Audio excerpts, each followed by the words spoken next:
Un vieil homme millionnaire reprend conscience à son propre enterrement. En entendant son fils et sa belle-fille, il décide de rester immobile. Antoine se réveilla en sentant une obscurité oppressante autour de lui. Au début, il pensa qu'il était dans un cauchemar, mais la raideur de son corps et la sensation claustrophobique lui firent vite comprendre que c'était réel. Il ouvrit les yeux et vit le couvercle d'un cercueil fermé à quelques centimètres de son visage. L'horreur envahit ses pensées, mais malgré ses efforts, il ne pouvait ni bouger ni crier. Il tenta d'organiser ses souvenirs, mais tout était confus. Le dernier souvenir clair était chez lui, travaillant tard. Il essayait de se concentrer, mais la douleur et l'épuisement étaient écrasants. Soudain, il entendit des voix familières. Il força son attention, reconnaissant les voix de sa belle-fille, Adrienne, et de son fils, Robert. « Nous avons enfin réussi », dit Adrienne avec une voix triomphante. « Maintenant, il ne nous reste qu'à garder les apparences et la fortune sera à nous. » Antoine n'en croyait pas ses oreilles. Son propre fils, complice d'Adrienne, conspirait pour sa mort. Le désespoir monta. Il devait comprendre comment il en était arrivé là. Il tenta de se rappeler de n'importe quel signe, n'importe quel indice qu'il aurait pu ignorer. Comment lui, un homme si attentif et perspicace, avait-il pu être dupé de cette manière? Robert répondit avec un rire bas. « Oui, personne ne soupçonnera rien. Père a toujours été vu comme un homme fort, mais sa santé se détériorait. Qui aurait pu imaginer que tu aiderais à accélérer le processus ?» La colère commença à remplacer la panique initiale. Antoine savait qu'il devait sortir de là, mais son corps ne répondait pas. L'immobilité le terrifiait, mais pas autant que la trahison de son propre sang. Il devait survivre, ne serait-ce que pour démasquer les responsables et assurer que justice soit faite. L'esprit d'Antoine vagabondait entre le présent et le passé, essayant de trouver une faille dans l'obscurité qui l'entourait. Il se souvint de moments où Adrienne montrait une préoccupation excessive pour sa santé, insistant pour qu'il prenne des médicaments et fasse des examens. À l'époque, il pensait que c'était par souci. Maintenant, il comprenait qu'il y avait quelque chose de plus sinistre derrière ses actions. « Que ferons-nous du corps ?» demanda Robert, interrompant ses pensées. « Il faut s'assurer que personne ne découvre rien de suspect. »« Laisse-moi faire, » répondit Adrienne froidement. « Nous l'enterrerons dans sa ville natale. Tout le monde pensera que c'est un geste de respect, mais en réalité, c'est pour éloigner tout soupçon. » Antoine ressentit une vague de terreur. Il planifiait de l'enterrer vivant. Il devait trouver un moyen de se sauver. Se concentrant de toutes ses forces, il tenta de bouger un doigt, n'importe quoi qui prouverait qu'il était encore vivant. Mais, pour l'instant, son corps restait inerte. Les voix d'Adrienne et de Robert commencèrent à s'éloigner, et le silence revint envelopper Antoine. Il savait que le temps jouait contre lui. L'esprit, bien que clair, était limité par un corps qui n'obéissait pas. Chaque seconde était cruciale, et il devait garder son calme et penser à une solution. Antoine, encore prisonnier de son propre corps, commença à entendre de nouveaux bruits lointains, des voix indistinctes, des pas et le son de la terre déplacée. Il savait qu'il devait trouver un moyen de communiquer.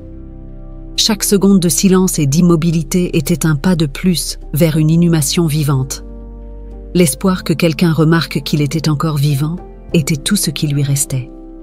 Se concentrant sur toute sensation de mouvement qu'il pouvait obtenir, Antoine se préparait mentalement pour ce qui serait une lutte désespérée pour la survie. Dans le cercueil, l'esprit d'Antoine continuait de travailler frénétiquement.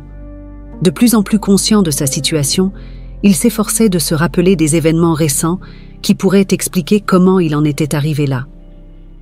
Son esprit commença à relier des points qui auparavant semblèrent déconnectés.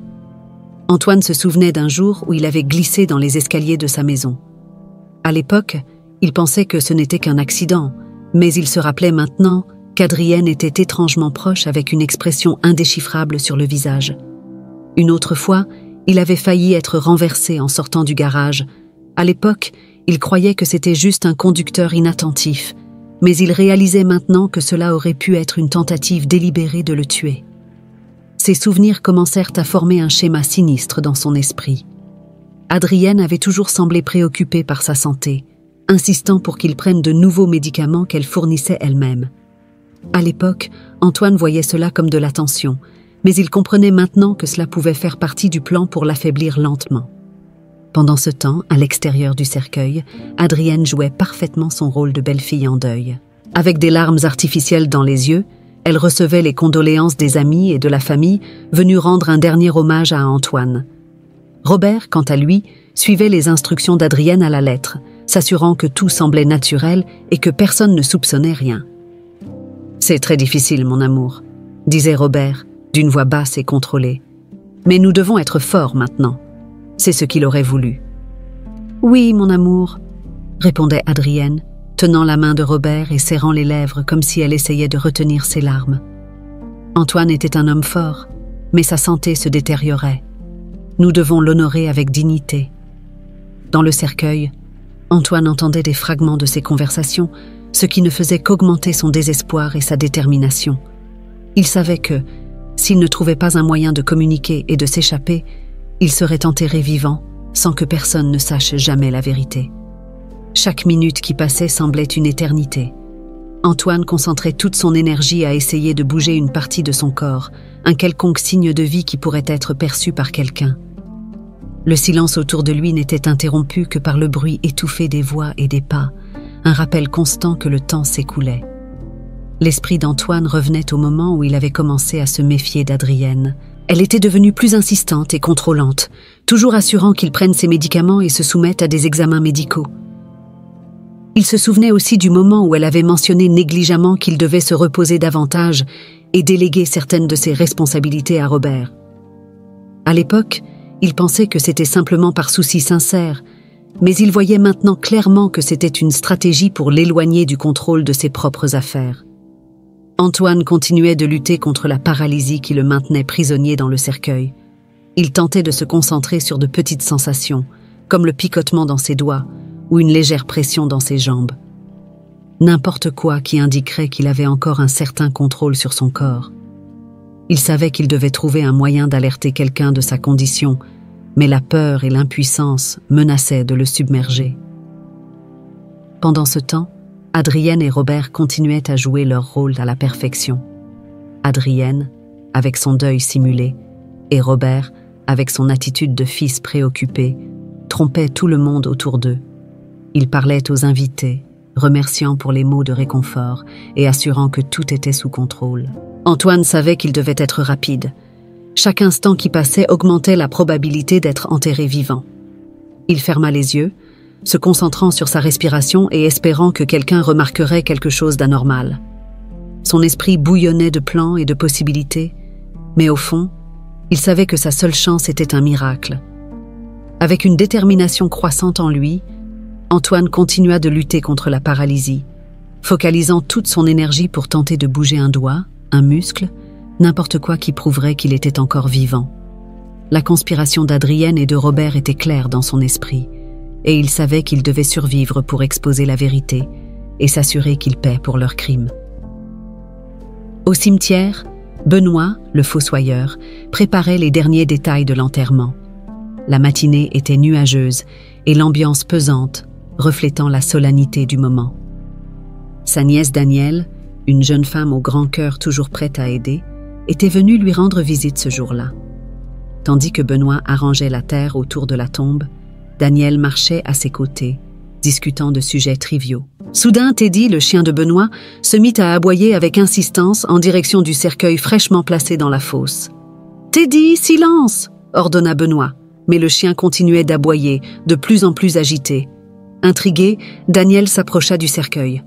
« Oncle Ben, tu as entendu ça ?» demanda-t-elle, le front plissé d'inquiétude. Benoît la regarda, confus. « Entendu quoi, Danielle ?»« Un bruit venant de l'intérieur du cercueil. On dirait que quelque chose bouge là-dedans. » Le fossoyeur fronça les sourcils, hésitant. Mais en voyant le sérieux dans les yeux de Danielle, il décida de vérifier. Ils s'approchèrent du cercueil, et Benoît tapa légèrement sur le couvercle, appelant « Y a-t-il quelqu'un ?» À sa grande surprise, il entendit un bruit faible, comme si quelqu'un tentait de répondre. Danielle ouvrit grand les yeux. « Oncle Ben, nous devons l'ouvrir maintenant. » Sans perdre de temps, Benoît attrapa ses outils et commença à ouvrir le cercueil.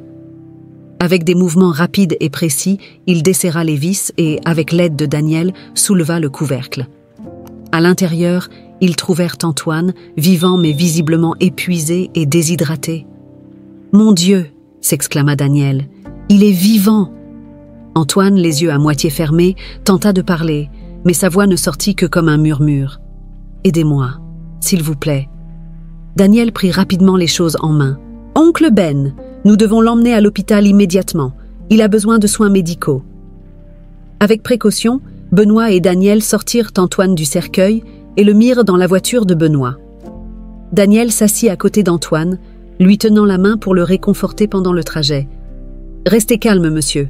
Nous vous emmenons à l'hôpital. Vous allez vous en sortir. » À l'hôpital, Daniel courut chercher de l'aide pendant que Benoît restait aux côtés d'Antoine. Des infirmières arrivèrent avec une civière et emmenèrent Antoine à l'intérieur, où les médecins commencèrent immédiatement à le traiter. Daniel, inquiète, attendait anxieusement des nouvelles dans la salle d'attente.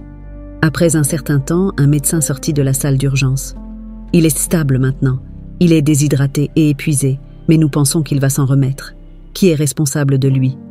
Daniel, sans hésiter, répondit « C'est moi. S'il vous plaît, dites-moi si je peux faire quelque chose pour l'aider. » Le médecin hocha la tête. « Vous pouvez le voir maintenant, mais il a besoin de repos. » Daniel entra dans la chambre où Antoine était allongé. Il semblait fragile, mais ses yeux s'ouvrirent légèrement quand il la vit. « Merci de m'avoir sauvé, » murmura-t-il d'une voix faible. Elle sourit doucement.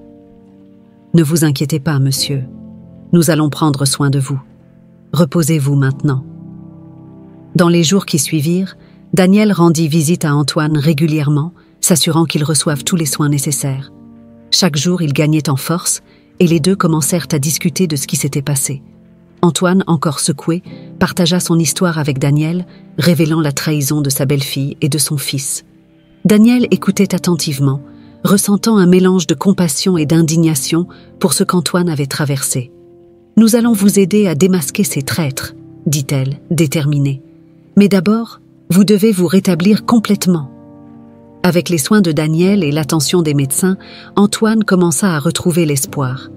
Il savait qu'il avait trouvé en Daniel non seulement une soignante, mais une alliée prête à se battre pour la justice à ses côtés. À l'hôpital, les jours passaient lentement tandis qu'Antoine se rétablissait.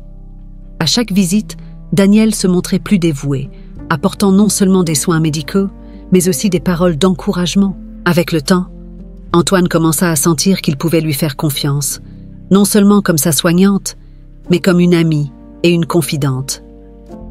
Un matin, après une autre séance de physiothérapie, Antoine appela Daniel pour discuter. « Daniel, je dois te dire quelque chose qui me tourmente. Je pense qu'il est temps que tu saches toute la vérité. » Elle s'approcha, s'asseyant à côté de son lit, et lui prit la main avec un regard compréhensif. « Bien sûr, Antoine, tu peux tout me dire. Je suis là pour t'aider. » Antoine respira profondément et commença à relater les horreurs qu'il avait vécues. Il parla du moment où il s'était réveillé dans le cercueil, de la paralysie qui l'empêchait de bouger et de la trahison de sa belle-fille, Adrienne, et de son fils, Robert. Il décrivit les incidents suspects qui faisaient maintenant sens comme des tentatives d'assassinat et comment il avait réalisé qu'il était lentement empoisonné. Daniel écoutait attentivement, sans interrompre, absorbant chaque détail. Quand il eut terminé, ses yeux étaient remplis de larmes de compassion. « Antoine, je suis tellement désolé pour tout ce que tu as vécu. Personne ne devrait vivre une chose pareille. » Il serra doucement sa main, se sentant soulagé d'avoir enfin partagé son histoire avec quelqu'un. « J'ai besoin de justice, Daniel. Je ne peux pas les laisser impunis après ce qu'ils ont fait, mais je ne sais pas par où commencer. » Daniel, avec son expérience de psychologue, savait que la récupération émotionnelle d'Antoine était aussi importante que la récupération physique. « Nous allons affronter cela ensemble. D'abord, tu dois te renforcer. Et ensuite, nous pourrons planifier comment démasquer Adrienne et Robert. » Antoine acquiesça, se sentant plus en sécurité avec sa présence. « Merci, Daniel. Je ne pourrais pas faire ça tout seul. » Dans les jours qui suivirent, Daniel commença à aider Antoine à affronter le traumatisme de manière plus structurée. Ils avaient des séances de discussion où il pouvait exprimer ses peurs et frustrations. Daniel lui apprenait des techniques de respiration et de méditation pour aider à contrôler l'anxiété. Un jour, alors qu'ils étaient assis dans le jardin de l'hôpital, Antoine regarda Daniel avec une détermination renouvelée. « Nous devons faire avouer Adrienne ce qu'elle a fait. Si nous obtenons ses aveux, nous aurons la preuve dont nous avons besoin. » Daniel acquiesça. « Nous devons être prudents. Nous devons planifier cela méticuleusement. D'abord, trouvons un prétexte pour nous rapprocher d'elle sans éveiller de soupçons. » Antoine réfléchit un moment. On peut faire semblant que quelqu'un a découvert quelque chose à son sujet et essaie de la faire chanter. Cela pourrait la pousser à révéler ses crimes. Daniel sourit, voyant la détermination d'Antoine. « C'est un bon plan. On peut utiliser cela à notre avantage. Je vais parler à Louis, il peut nous aider avec la logistique. » Avec un plan commençant à se former, Antoine ressentit une nouvelle vague d'espoir. Il savait que le chemin à venir serait difficile, mais avec Daniel à ses côtés, il se sentait plus prêt à affronter n'importe quel défi. Chaque jour, le lien de confiance entre eux se renforçait, créant un partenariat inébranlable dans leur quête de justice. Pendant ce temps, Daniel contacta Louis, le meilleur ami d'Antoine, qui accepta immédiatement d'aider. Ensemble, les trois commencèrent à élaborer les détails du plan. Daniel utiliserait ses compétences de psychologue pour mener la conversation avec Adrienne, tandis que Louis veillerait à ce que tout soit enregistré et documenté. À l'hôpital, Antoine continuait de se rétablir, physiquement et émotionnellement. La présence constante de Daniel et le soutien de Louis lui donnaient la force nécessaire pour avancer. Il savait que le moment de la justice approchait, et chaque jour qui passait, il se sentait plus prêt à affronter Adrienne et Robert. Enfin, avec le plan bien défini, Daniel regarda Antoine avec confiance. « Nous sommes prêts.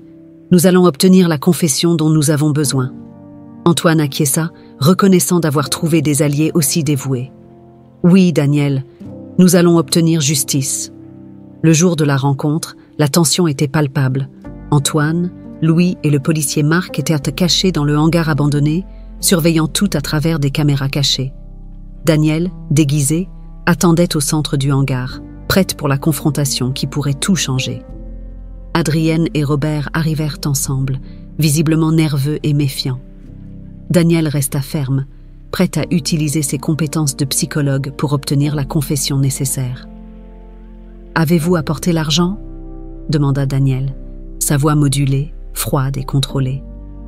Adrienne regarda autour, tentant de décoder l'environnement. « Oui, mais nous voulons savoir à qui nous avons affaire. Comment savez-vous pour Antoine ?» Daniel ne fléchit pas. « Je sais tout. Je sais que vous avez tenté de le tuer pour obtenir la fortune. Je sais qu'il a survécu. Et maintenant, je veux la vérité. » Robert fit un pas en avant, tentant d'intimider. « C'est ridicule. Nous ne savons pas de quoi vous parlez. » Daniel ignora Robert et fixa son regard sur Adrienne. « Tu n'es pas fatiguée de mentir, Adrienne ? La vérité finit toujours par se révéler. Qu'as-tu à perdre en avouant maintenant ?» Adrienne commença à transpirer. L'environnement claustrophobique et la pression de Daniel brisaient sa résistance. « Pourquoi veux-tu savoir ? Qu'est-ce que ça change ?» Daniel vit l'opportunité et pressa davantage. « Tu as une raison forte de haïr Antoine. Qu'a-t-il fait pour mériter cela ?» Adrienne mordit sa lèvre, hésitant. Daniel perçut qu'elle était sur le point de céder. « Allez, Adrienne, tu es si proche de te libérer de ce fardeau. Dis la vérité. » Finalement, Adrienne ne put plus se retenir. « D'accord, j'avoue, » dit-elle, sa voix pleine de frustration. « Je déteste Antoine. Je l'ai toujours détesté. Il a envoyé ma mère en prison. Elle travaillait pour lui et a été prise en train de détourner de l'argent de l'entreprise. Il l'a dénoncée et elle a été emprisonnée. J'ai promis de me venger. » Antoine, Louis et Marc entendirent tout depuis leur cachette, enregistrant chaque mot. Daniel, voyant qu'Adrienne était vulnérable, continua. « Et Robert ? Il sait tout ça ? Il a accepté de t'aider ?» Adrienne regarda Robert, qui semblait partager entre protéger sa femme et se sauver lui-même. « Robert m'aime. Il ferait n'importe quoi pour moi. Quand je lui ai parlé de ma mère, il a accepté de m'aider. Nous avons tout planifié, les médicaments, les accidents, tout pour que cela semble naturel. Nous n'avons jamais pensé qu'il survivrait. » Robert tenta d'intervenir. « Adrienne, arrête! Tu en dis trop !» Daniel resta calme. « Il est trop tard, Robert. La vérité est sortie. Maintenant, vous allez tous deux faire face aux conséquences. » Marc, voyant qu'ils avaient tout ce dont ils avaient besoin, entra dans le hangar avec ses collègues policiers. « Vous êtes en état d'arrestation pour tentative d'homicide et complot », annonça-t-il en mettant les menottes à Adrienne et Robert. Adrienne regarda Antoine, qui émergea de sa cachette. « Tu as détruit ma famille, Antoine. Je voulais juste que tu ressentes la même douleur. » Antoine resta calme, bien que la tristesse soit évidente dans son regard. « Ta mère a fait ses choix, Adrienne. Et maintenant, tu vas aussi faire face aux conséquences des tiens. » Alors qu'Adrienne et Robert étaient emmenés par les policiers, Antoine se rapprocha de Daniel et Louis, ressentant un mélange de soulagement et de tristesse. « Merci, Daniel. Merci, Louis. Je n'aurais pas pu faire cela sans vous. » Daniel sourit, encore sous l'adrénaline du moment. « C'était un travail d'équipe, Antoine. Maintenant, tu peux vraiment commencer à te rétablir. » Louis posa la main sur l'épaule d'Antoine, offrant son soutien. « Nous sommes là pour toi, mon ami. Nous allons de l'avant. » Avec la confession obtenue et les coupables arrêtés, Antoine sentit qu'il pouvait enfin commencer à reconstruire sa vie. La justice avait prévalu, et avec l'aide de Daniel et Louis, il savait qu'il pouvait affronter tous les défis à venir. Antoine réfléchissait, ses pensées bouillonnant tandis qu'il observait la douce lumière du soleil filtrant à travers les rideaux. Les souvenirs récents étaient encore frais dans son esprit. La confession d'Adrienne, son arrestation ainsi que celle de Robert et le soutien indéfectible de Daniel et Louis. Maintenant, avec les deux conspirateurs en prison, il était temps de commencer à planifier ses prochains pas et de faire face aux conséquences de tout ce qui s'était passé. Daniel entra dans la chambre avec un sourire chaleureux, apportant une tasse de thé à Antoine. « Comment te sens-tu aujourd'hui ?» demanda-t-elle en posant la tasse sur la table de chevet. Antoine soupira, prenant la tasse et sentant la chaleur réconfortante dans ses mains. « Mieux, Daniel. Mais il y a encore beaucoup à penser. Tout ce qui s'est passé, ce qu'ils ont fait, c'est difficile à accepter. » Daniel s'assit à côté de lui. « Je sais, mais tu n'es pas seul. Nous allons traverser cela ensemble. Tu as un long chemin de récupération devant toi, mais nous sommes là pour t'aider. » À ce moment-là, Louis entra dans la chambre, tenant une chemise pleine de documents. « Antoine, j'ai apporté quelques papiers que nous devons examiner. C'est à propos de l'entreprise et des propriétés. Nous devons nous assurer que tout est en ordre maintenant qu'Adrienne et Robert sont hors jeu. » Antoine acquiesça, reconnaissant du soutien constant de ses amis. « Voyons cela. Je veux m'assurer que l'entreprise est protégée et que rien de ce qu'ils ont fait ne puisse nuire à personne. » Dans les jours suivants, Antoine, Daniel et Louis travaillèrent ensemble pour revoir tous les aspects de l'entreprise et des finances d'Antoine. Ils découvrirent qu'Adrienne et Robert avaient en fait plusieurs mouvements suspects pour détourner des fonds, mais avec l'aide de Louis, ils réussirent à inverser une grande partie des dommages. Daniel, utilisant ses compétences de psychologue, aidait Antoine à faire face au traumatisme émotionnel. Lors de séances régulières, elle l'encourageait à parler de ses sentiments et à traiter tout ce qui s'était passé. « Il est important que tu te permettes de ressentir et de libérer ces émotions, Antoine. C'est la seule façon d'avancer. » Antoine trouvait du réconfort dans les paroles de Daniel et dans l'amitié de Louis. Chaque jour, il se sentait plus fort et plus capable d'affronter les défis à venir. Il savait que la récupération ne serait pas rapide, mais il était déterminé à reconstruire sa vie et son entreprise. Un matin, alors qu'ils examinaient des documents, Louis apporta une bonne nouvelle. « Antoine, j'ai réussi à bloquer tous les comptes qu'Adrienne et Robert utilisaient pour détourner de l'argent. La police enquête aussi et récupère les fonds. » Antoine sourit pour la première fois depuis des jours. « C'est un grand soulagement, Louis. Merci pour tout ce que tu fais. » Daniel, assise à côté d'Antoine, lui prit la main. « Nous sommes là pour nous assurer que tu as tout le soutien nécessaire, et je suis certaine qu'avec le temps, tu arriveras à tout reconstruire. » Au fil des semaines, Antoine commença à ressentir une nouvelle sensation de but. Il décida qu'il voulait utiliser son expérience pour aider d'autres personnes ayant vécu des situations similaires. Avec l'aide de Daniel et Louis, il commença à planifier un projet social pour soutenir les victimes de fraude et de trahison familiale. Antoine décida aussi d'investir dans des projets communautaires et sociaux, y compris l'orphelinat où Daniel travaillait comme bénévole. Il voulait que ces expériences difficiles aboutissent à quelque chose de positif et significatif. Un jour, en se promenant dans le jardin de l'hôpital avec Daniel, Antoine partagea ses plans. « Je veux faire une différence, Daniel. Je veux aider les autres à se relever, tout comme vous m'avez aidé. » Daniel sourit, ému. « C'est merveilleux, Antoine. Je suis sûre que tu vas impacter de nombreuses vies de manière positive. » Le parcours d'Antoine ne faisait que commencer. Avec Daniel et Louis à ses côtés, il était prêt à affronter l'avenir avec courage et détermination. La chute d'Adrienne et Robert était une étape importante, mais maintenant, il se concentrait sur la construction de quelque chose de nouveau et significatif. Les jours suivants furent d'intenses récupérations pour Antoine. Avec l'aide de Daniel, il adopta une routine incluant des exercices physiques, des séances de thérapie et des moments de réflexion. La présence constante de Daniel, avec sa patience et son empathie, fut cruciale pour qu'Antoine trouve la force de continuer. Un matin, alors qu'Antoine faisait des exercices de physiothérapie dans le jardin de l'hôpital, Daniel s'approcha avec un sourire. « Antoine, j'ai une idée que j'aimerais partager avec toi, » dit-elle en s'asseyant à côté de lui sur un banc. Antoine essuya la sueur de son front et la regarda avec curiosité. « Bien sûr, Daniel. Qu'as-tu en tête ?» Daniel prit une grande inspiration avant de commencer à parler. « Je fais du bénévolat dans un orphelinat local. Les enfants là-bas ont besoin de beaucoup de soutien et je pensais, peut-être pourrais-tu t'impliquer. Ce serait une façon d'utiliser ton expérience et tes ressources pour faire quelque chose de positif. » Les yeux d'Antoine s'illuminèrent à cette suggestion. « Cela semble parfait. J'ai toujours voulu trouver une façon de redonner et d'aider les autres. Parle-moi plus de l'orphelinat. » Daniel se mit à décrire le travail qu'elle faisait à l'orphelinat, parlant avec passion des enfants et de leurs besoins. Elle expliqua comment le soutien d'Antoine pourrait faire une grande différence, non seulement financièrement, mais aussi émotionnellement, en offrant son temps et son expérience. Antoine acquiesça, commençant déjà à formuler des plans dans son esprit. « Faisons-le, Daniel. Je veux aider de toutes les manières possibles.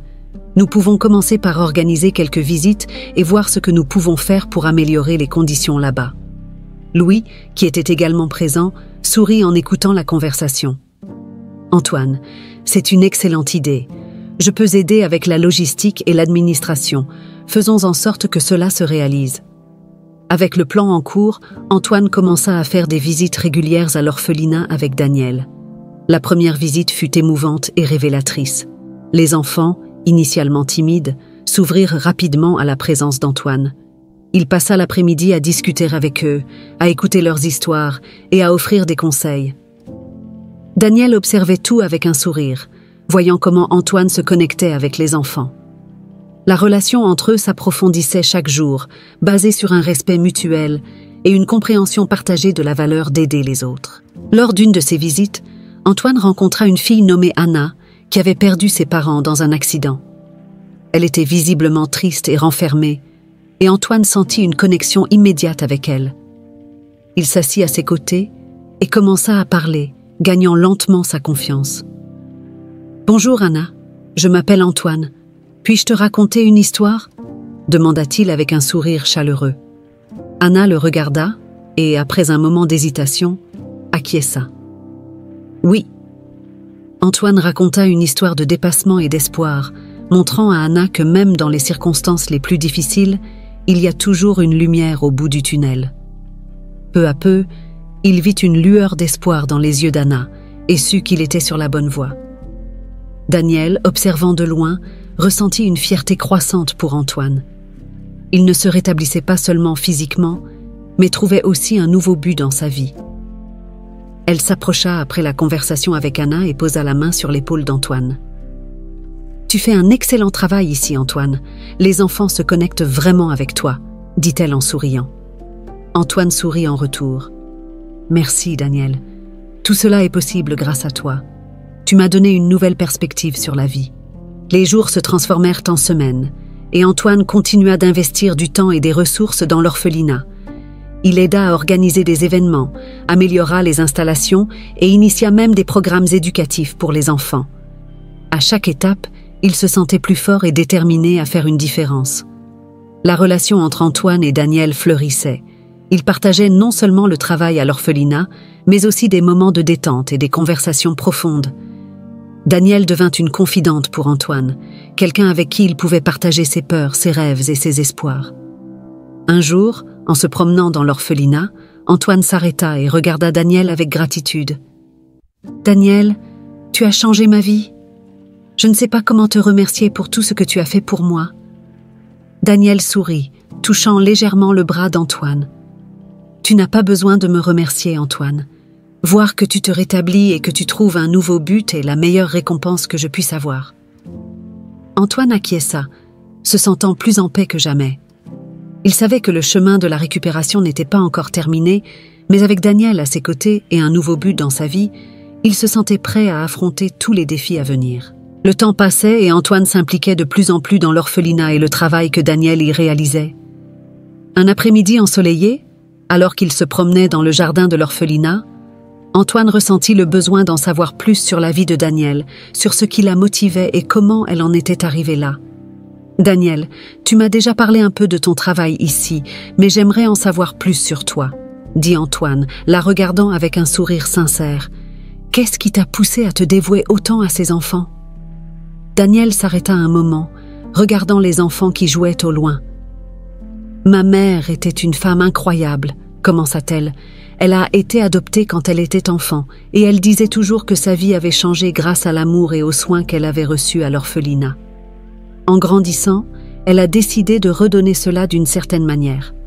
C'est alors qu'elle a commencé à travailler ici, et j'ai grandi en voyant l'impact positif qu'elle avait sur la vie de ses enfants. » Antoine acquiesça, impressionné par l'histoire de Daniel.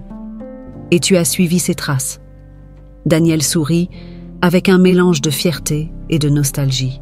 « Oui, quand ma mère est décédée, j'ai senti que continuer son travail était la meilleure façon d'honorer sa mémoire. Et c'est ainsi que je me suis de plus en plus impliqué dans l'orphelinat. » Ils continuèrent à marcher, et Antoine sentit une connexion grandissante avec Daniel. Sa dévotion, sa compassion et la manière dont elle se souciait des enfants touchaient profondément son cœur. Il commença à voir Daniel non seulement comme une amie ou une alliée, mais presque comme la fille qu'il n'avait jamais eue. « Daniel, ta mère serait très fière de toi, » dit Antoine avec sincérité. « Tu fais un travail incroyable ici. » Daniel le regarda, ému par ces paroles. « Merci, Antoine. Ça signifie beaucoup pour moi de l'entendre de ta part. » Au fil des jours, Antoine et Daniel passèrent plus de temps ensemble, tant à l'orphelinat qu'en dehors. Ils discutaient de plans pour améliorer encore les installations, des idées pour de nouveaux programmes éducatifs et des moyens de lever des fonds. Leur partenariat se renforçait de jour en jour.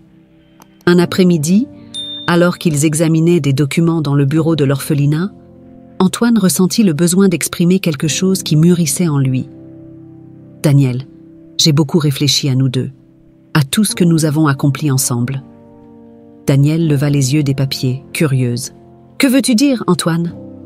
Il prit une profonde inspiration, essayant de trouver les mots justes.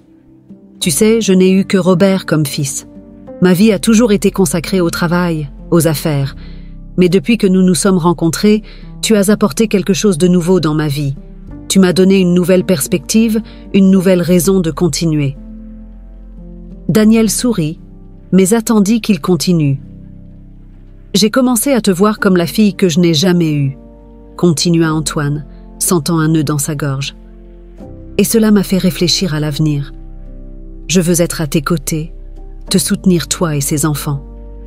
Je veux que vous sachiez que vous pouvez toujours compter sur moi. » Daniel sentit les larmes lui monter aux yeux, touché par la sincérité d'Antoine. « Antoine, je ne sais pas quoi dire.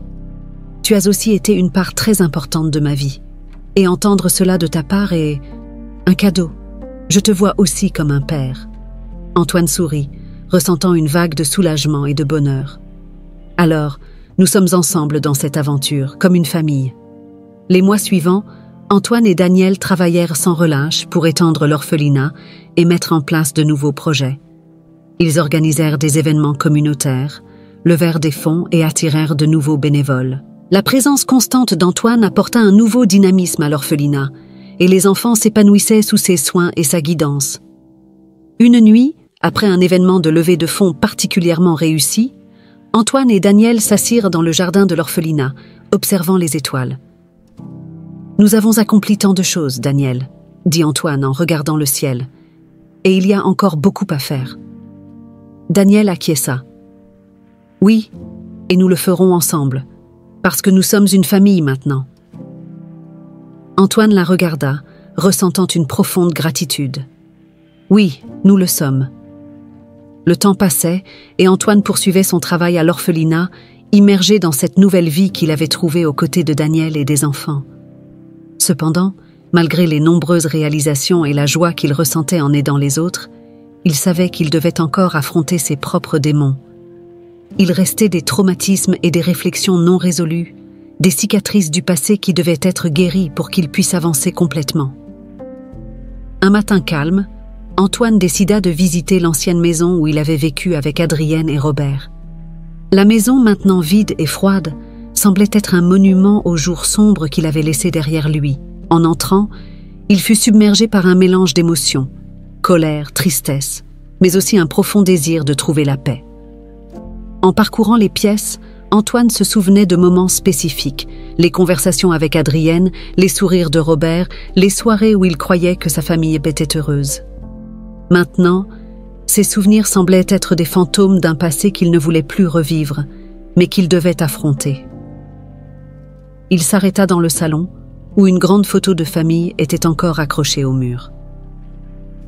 En regardant l'image, Antoine sentit les larmes couler sur son visage.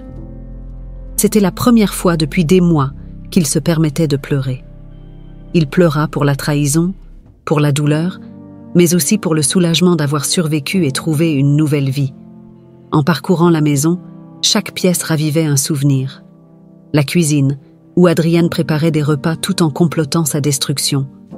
Le bureau, où il travaillait tard dans la nuit, ignorant les poisons lentement administrés dans sa nourriture et ses boissons.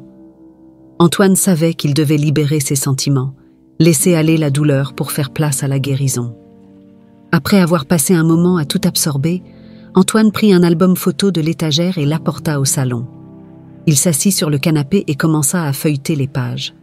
Chaque photo racontait une histoire, et il se permit de revisiter ces moments, mais avec une nouvelle perspective. Il n'était plus la victime impuissante, il était maintenant un homme qui avait survécu et trouvé un nouveau but. En examinant les photos, Antoine se souvint des paroles de Daniel sur l'importance d'affronter le passé pour aller de l'avant. Déterminé, il prit son téléphone et l'appela. « Daniel, je suis dans mon ancienne maison. Je sens que je dois affronter cela. Pourrais-tu venir ?» Daniel arriva peu après, apportant avec elle sa présence apaisante et compréhensive. Elle s'assit à côté d'Antoine, lui tenant la main. « Je suis là, Antoine, parle-moi. » Antoine commença à raconter ses souvenirs, des moments heureux aux plus douloureux. Il parla de son enfance, de ses réussites et de la trahison d'Adrienne et Robert. Chaque mot semblait alléger un poids de ses épaules. « J'ai toujours cru que je faisais tout bien, que je prenais soin de ma famille. Mais je n'ai pas vu les signes, Daniel. Comment ai-je pu être si aveugle ?» Daniel le regarda avec tendresse. « Antoine, tu n'étais pas aveugle. Tu faisais confiance aux personnes que tu aimais. Ils ont trahi cette confiance, et ce n'est pas de ta faute. L'important maintenant, c'est que tu as survécu et que tu as trouvé une nouvelle famille ici, avec ses enfants et avec moi. » Antoine acquiesça, se sentant plus léger. « Tu as raison, Daniel. Je dois me pardonner pour ce qui s'est passé, et je dois aller de l'avant, me concentrer sur l'avenir. » Les jours suivants, Antoine continua à réfléchir à son passé, mais avec une nouvelle perspective. Il commença à écrire dans un journal, mettant sur papier ses souvenirs et ses sentiments. Cette pratique l'aida à traiter ses émotions et à trouver un sentiment de clôture. Daniel, toujours à ses côtés, continuait à le soutenir dans son chemin de guérison. Ensemble, ils organisaient des événements à l'orphelinat et planifiaient de nouvelles initiatives pour aider les enfants.